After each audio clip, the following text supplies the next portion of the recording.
always thought that I knew exactly how to manage all the chaos and anything that came at me, except I didn't know how to do that for my own life, my own day-to-day life, scheduling simple tasks, carrying a schedule, being able to just function normally seems so alien and foreign. And I felt like I didn't have the tools. But in reality, I already had the tools.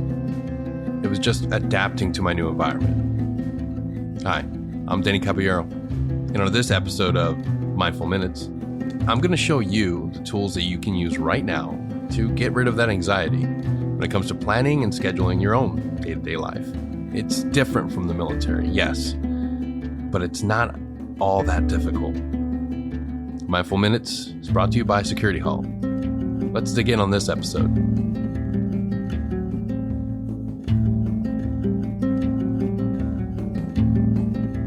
Welcome back to a great, wonderful Mindful Minutes segment. As always, I'm your host, Danny Caballero, and today I want to talk about something that is near and dear to my heart, and that's staying present. We've been conditioned in the military to focus on the future or to stay engaged in the past. We don't really do a good job of staying present in the moment, and that kind of bleeds into our life, specifically our life at home.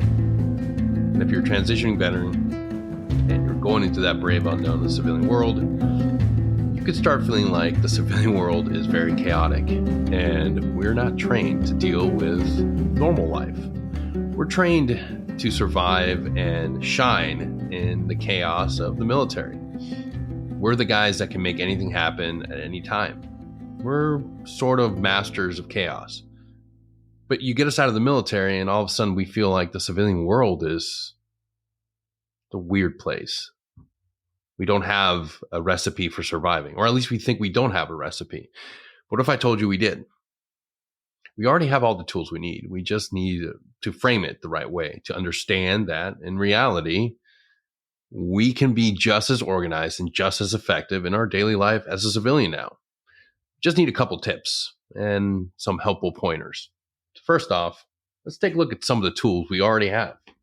In the military, you probably had a green notebook, and you probably remember it as your I Love Me book or your NCO task book. You were pretty good at keeping everything in there. I myself have a bounty of these, but this can quickly get disorganized. So I challenge you to try something new. Try technology. Try an iPad or a tablet. I've tried a lot. I've tried the Samsung tablet. I've tried the paper-like tablet called Remarkable. And for me, the iPad works. And what I use it for is my daily tracker and scheduler and pretty much my second brain. Because due to TBI and lots of knocks on the head, I don't really retain memory that well. I don't really keep a lot of the normal day-to-day stuff in here at all, to be honest. So I rely on my little assistant. Now, I know what you're thinking. This takes a lot of effort and it takes a lot of time, and I don't know if I can do that. But I will argue that taking a few moments at the beginning of every day to list out your priorities and list out your schedule is by far a lot easier than struggling through trying to keep everything in your head and trying to just go at it with that devil may care attitude. Take the time and start doing this. Start categorizing your activities for the day. Start laying out what you have to do. And not just everything, but the stuff that you actually have to do. You got to take care of your kids, right? You got to feed them. You got to clean and do laundry. List everything out in an order of priority. Don't put a time hack on it. Just list it and put it as something that you actually have to do that day or something that can wait for a day or two. That way, you remove the stress from it and you can actually start living life stress-free. Trust me, it takes a little bit of time, but with some effort and some work, you can start living a lot easier. So, along with that, start putting in some breaks. I know we've been conditioned to work our entire military life at breakneck speeds, meaning go, go, go, go, and worry about sleep and eating later on down the road. you can't sustain life that way. So again, for me, I try to implement a system of making sure I take out some priority tasks and then slide in a couple of things that I need for my own peace of mind. Meditation. I'll do a couple tasks and I'll do a 20, 30-minute meditation. Or work out. Do your morning routines, do your bills, feed the kids, get everybody off to where they need to go. Do a workout. I like reading. So in the afternoon, as long as I've done everything I needed, I go in, take a few minutes for myself, and I read. Whatever it is for you that helps you regain that sense of calm and relaxed, make that part of your weekly schedule. Make that part of your daily schedule. Put those little breaks in. Trust me, you need them. And if you start doing that, you'll start living. And one thing you'll notice about living your life is it doesn't feel like you're just surviving. It feels like you're actually thriving. Another thing that I found super helpful is being able to set goals for your week that are actually attainable. And for that, I also have another pro tip. It's called the SMART acronym. So SMART. Specific, measurable, attainable, realistic, and time-bound. That doesn't mean that we just list out a bunch of things we're going to do and just tick after it and charge into these like you're charging into a machine gun nest. It doesn't work that way in real life. You got to have a plan, right? So take some time and sit down and write out what goals you want to achieve for the week. Make sure it's specific to what you're doing.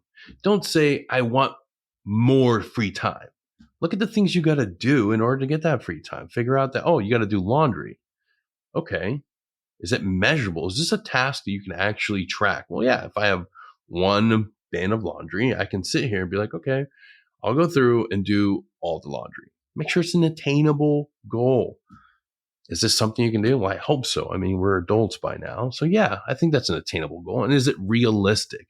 Yes, it's realistic for me to get through my laundry. Maybe not my wife's, but I could probably get through mine in, a considerable amount of time. Give myself 3 to 4 days. Make sure because I do have a lot of laundry.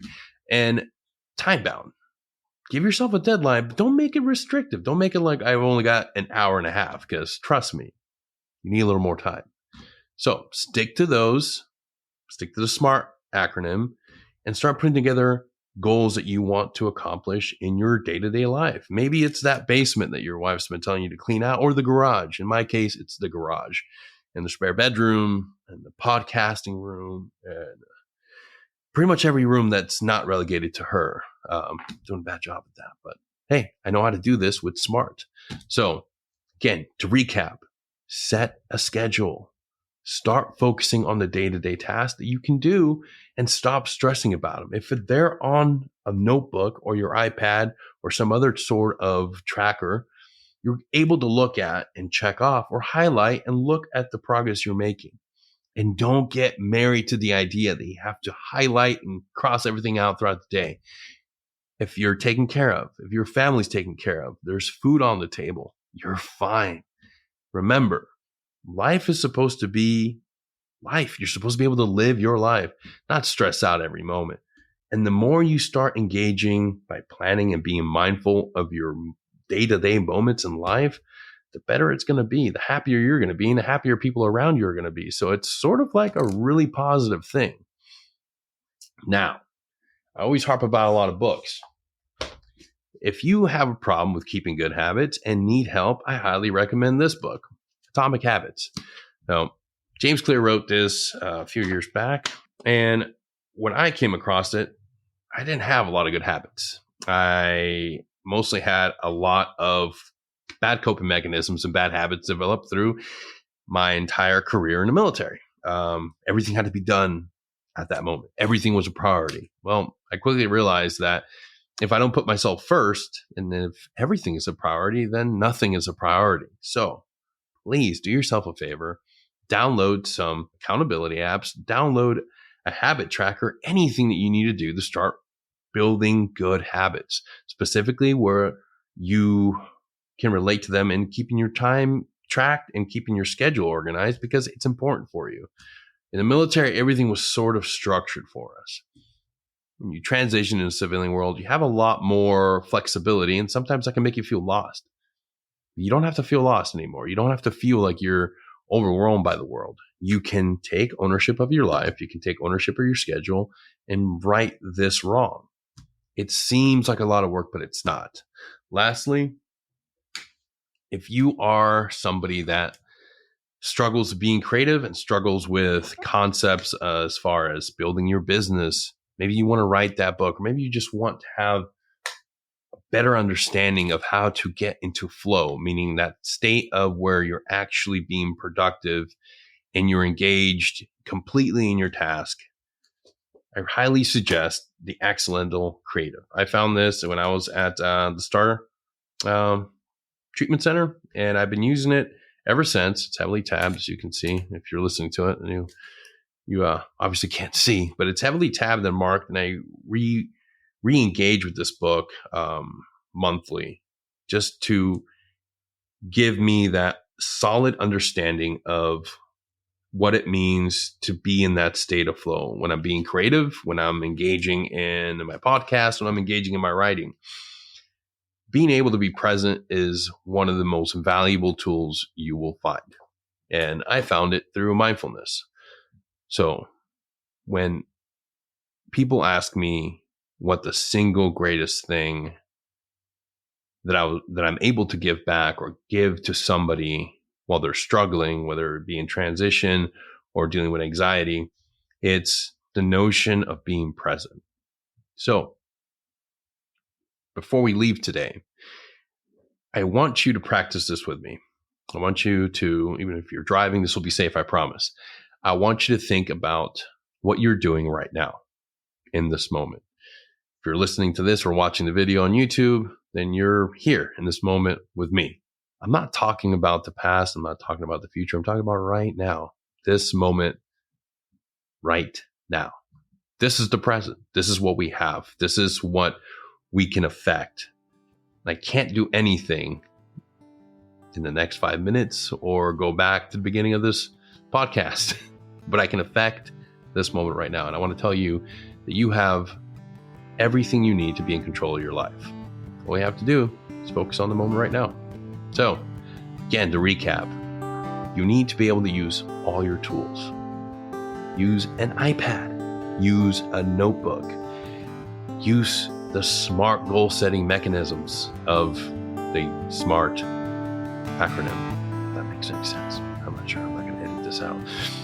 Use everything at your disposal to make life easier. Because we shouldn't just be surviving life. We should be thriving. And you know what? The more you know, right? Thanks for tuning in. Have a great day.